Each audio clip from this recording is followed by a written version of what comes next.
this is Shreyas. Today we are in India's finest tiger reserve, that is Bandipur Tiger Reserve. Today we are going to see about what are the essential gears we are going to pack with when you go to the safari. So today I have a safari at 3:30 p.m. It will start in maybe another 10-15 minutes, and we'll start with what are the lenses and cameras I'm carrying today with me. The key takeaway for you will be like what are the kits or the camera and the lenses, cards which you should keep with you when you are on the safari. So we will start with our first gear, that is I'm having this Nikon D7100 along with Nikon 200-500 zoom lens. It's fixed aperture lens, that is 5.6.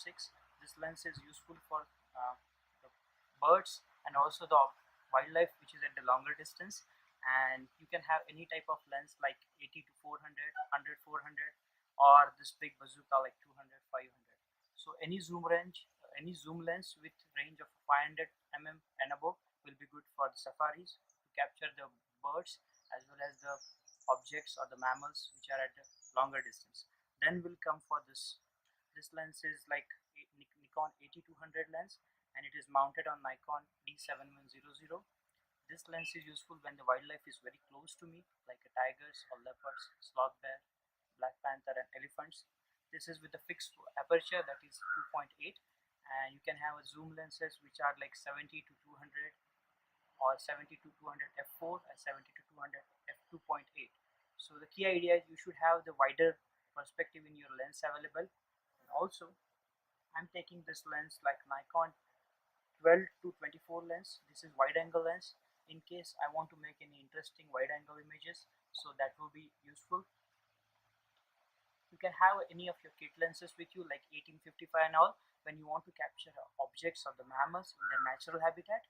Then don't forget to carry this extra set of memory cards if in case you run out of the memory cards, extra set of batteries, and also I will be carrying with me some plastic papers to wrap in case it rains, and a cloth in case I need it to protect my camera from the dust.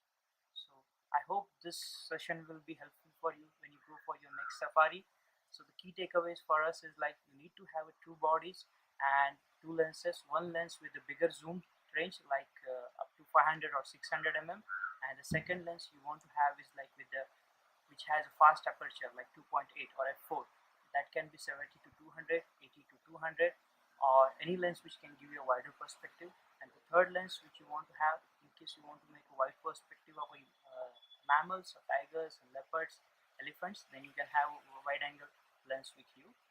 And also don't forget to carry extra pair of batteries, extra pair of memory cards, some protection for your camera gears. And I hope you are enjoying this video. These are providing value for you. If you like these videos, don't forget to subscribe to my YouTube channel by clicking the link below. Thank you very much.